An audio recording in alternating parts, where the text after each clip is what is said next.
As for friends, you have had no friends.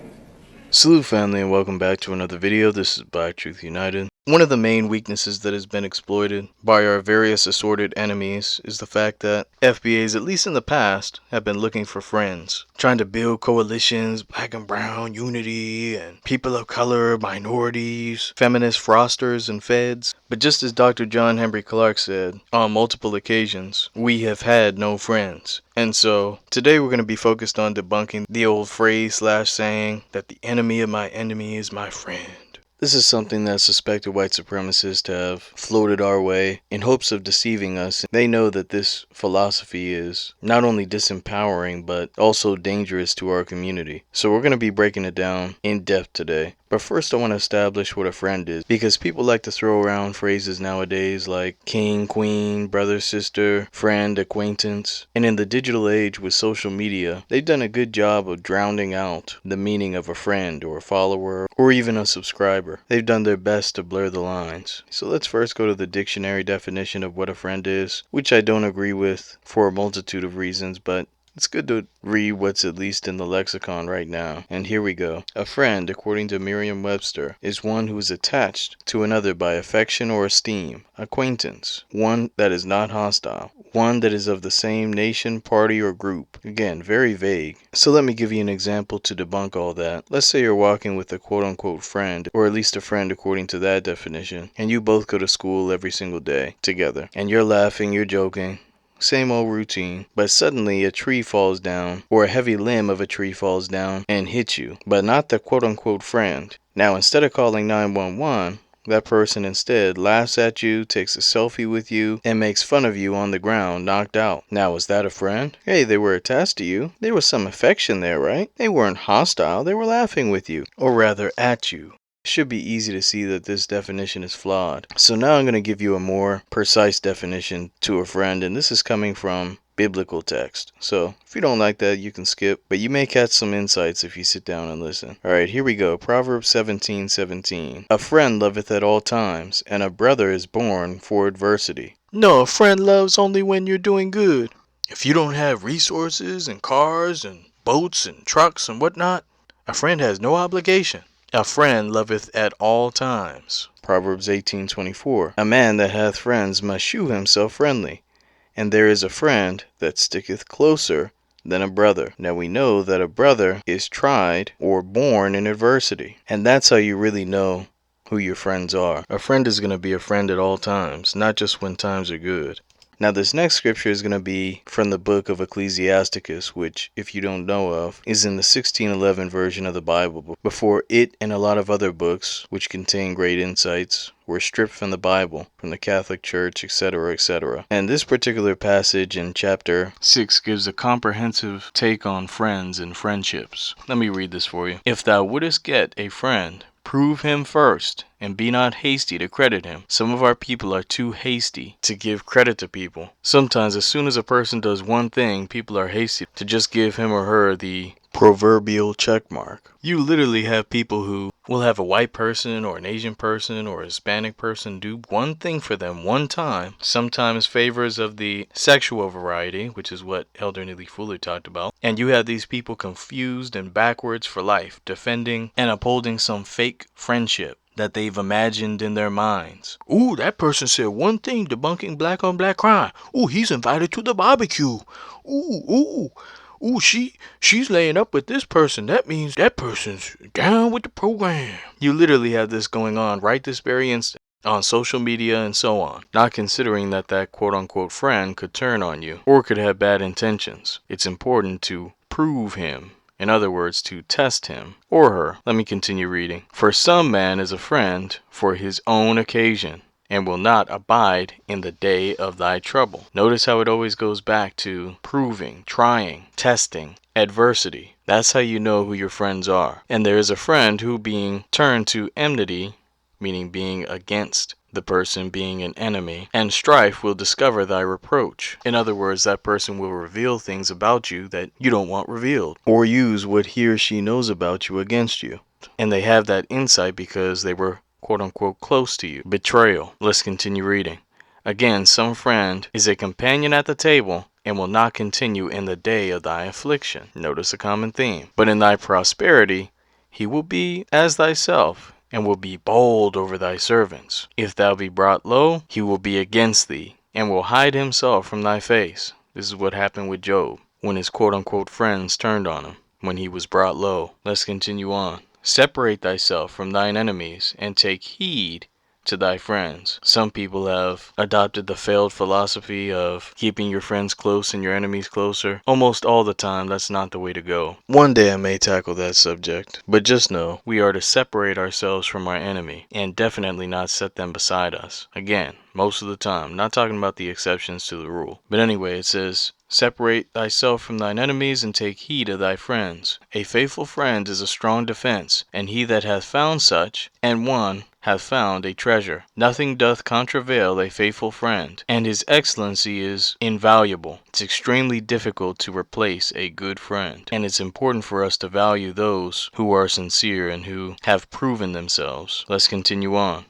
A faithful friend is the medicine of life, and they that fear the Lord shall find him. Very great insights. A friend is not known when you have money, when you have servants bowing down to you, and you're on top of the world.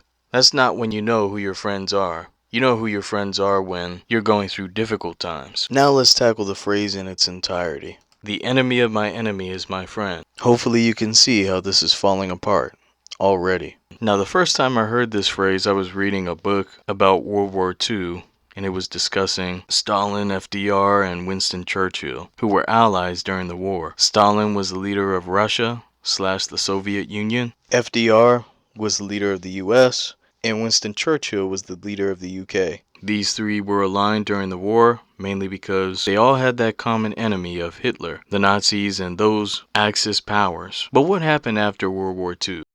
Damn near immediately after, and some would argue during the war, the Cold War popped up, in which the US and its allies were constantly battling the Soviet Union for dominance. So here's my question. Were these three ever friends? The enemy of my enemy is my friend, right? No, of course not. All three of them had a vested interest of getting rid of one enemy, but that didn't stop them from being each other's enemies. And as soon as the opportunity presented itself, as soon as neither group saw a benefit in the quote-unquote alliance, they immediately proceeded to attack one another. They were never friends. They were temporary allies. And let's be clear, they were under no delusions about being friends with one another. They knew that they had a common enemy and that they could form a temporary alliance. And this is where some of our people get confused and mixed up. Even in modern times, when you see world leaders meeting with one another, shaking hands and smiling, yes, suspected white supremacists, tethers, and sadly even some FBAs who are standing in shock. How could you align with this evil man? But once again, they're under no delusions. Both sides are mutually benefiting from a temporary alliance. Whether that's through trade deals or military technology boosts, both sides are benefiting from one another, but that does not make them friends. And this doesn't just pertain to European countries aligned with non-European countries. You literally have a whole entire continent with dozens and dozens of countries, tons of different languages, tribes, ethnic groups, battles, wars, all that stuff going on. And the moment these people get over here to the US, they put all the bamboo sticks down, all the Jolof grenades down, all of the elephant trunk swords down, and immediately start attacking us and undermining us. It's a sickness. The only people who ever helped them out, they attack. Yes, they may be each other's enemies, but damn near everyone who comes over acknowledges us as the primary enemy and the one they must attack in order to align with white supremacists. Again, the enemy of my enemy is not my friend. Just because white supremacists may see some of them as the enemy doesn't mean that they're automatically our friends. Just because they're temporarily aligned with each other against us doesn't mean that they're not enemies. They still have that tribalism nonsense going on. Even right now, if you were to check on Twitter, I guarantee you they're going back and forth with other people from other countries or other ethnic groups, warring about this or that, but they all acknowledge us as the primary target. Occasionally, these people will even try to use us against their rival tribe or country. Hell, the white supremacists do this with their "It's the Jews" talking points. And what do? They try to get us on board and form a temporary alliance. Oh, you need to call out the Yoruba. Oh, you need to call out the Zulus. You really need, it's not us, not all of Africa, it's just these people over here. You need to focus on them. Trying to get us on that tribal nonsense. Knowing damn well that they're all aligned against us. They drop all the pretenses when it comes to us. They are not our friends. Time and time again, each group has proven that they understood the fact that any temporary allegiance with us was not to be upheld as any kind of permanent friendship or allegiance. And this is what our brother Tyreek pointed out in his book, Foundational Black American Race Baiter, which I believe should be required reading for FBAs. But let me read from this excerpt regarding the Asians. But you can replace that ethnic group with literally any other quote-unquote minority group that has ever done anything that even remotely had a semblance of an allyship. Let me read. But many of these Asian societies in the United States and abroad understood the importance of having temporary allies when it was beneficial. Black people, on the other hand, have a history of remaining loyal to other groups to a fault. This is a serious issue that we have to deal with, and we need to get more of our people on code as far as denying the quote-unquote barbecue passes that have been freely given out, photocopied and mass-produced to all types of people who think they're invited. All that needs to be broken up. Everything must be quid pro quo. No more endless passes for everyone and anyone. We've literally seen examples of how our community has taken these people under our wing, fed them, supported them, brought them into the fold, put food in their mouth, gave them a place to stay, helped them acquire jobs, helped them get loans, all types of things, only for these same people to bite us in the ass, to attack us openly, politically, socially. F that guy, he's with the blacks. We haven't forgotten any of that. This is diabolical, what these other groups do. I liken it to those viral videos when you have people saving stray animals, giving them medicine, putting a little milk bottle in their mouth,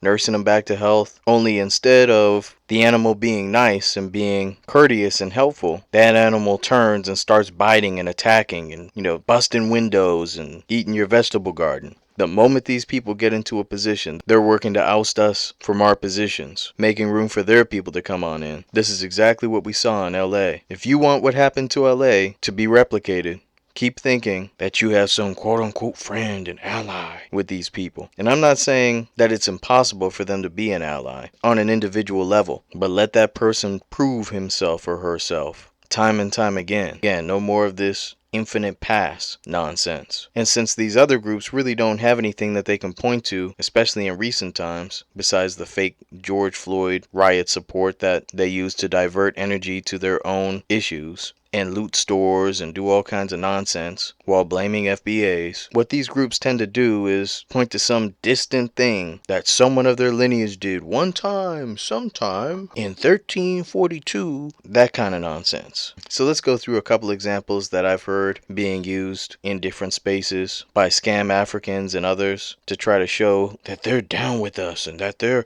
really fighting the power, as they classify themselves as white most of the time. But I digress. One of the main examples that I hear stated involves the Cubans. They like to tout Fidel Castro and his occasional strategic political moves, which may have benefited us. But those actions don't make up for the open, bitter hatred from nearly all Cubans, especially the so-called white Cubans, who got preferential treatment and were used as the ultimate buffer group in Miami and other locations. Again, there was some sort of an alliance, but as soon as they saw an opening, they took it to turn on us. They were not and are not friends. Yes, a sector of the Cuban community did have the corrupt U.S. government as an enemy, which benefited us for a time, but this didn't make them our friends. Had they been our friends, we would have been building communities together and trading together and benefiting one another politically, etc., etc., especially in areas where they outnumber us. That would show a true friendship. But of course, that's not the case. Let's use another example. The Union Army, who quote-unquote fought to end slavery. Cap, if they could have preserved the Union while keeping slavery intact, they would have done so. In fact, many would argue that we saved them. But I digress. Now, what happened after the Union Army won? Mostly on account of the FBA's fighting. we were betrayed. And not just with the Devil's Punch Bowl, but also in 1877, less than 2 decades after the Civil War, we were sold out by the quote-unquote North and the Union troops. Again, they may have been the temporary enemies of the Confederates and strategically aligned with us for a mutual benefit, but they were never our friends, because when the adversity came, they were nowhere to be found. In fact, they intentionally supported the other side, who they used to be at odds with. So hopefully this video has been helpful. Know the enemy of your enemy is not automatically your friend. A friend is known and proven in times of adversity. Being strategically aligned for a time does not automatically grant you friendship status. We need to start tightening down on the language and rejecting failed, flawed philosophies and ideals that the white supremacist society has intentionally floated our way. But with all that being said, be one and be blessed, family.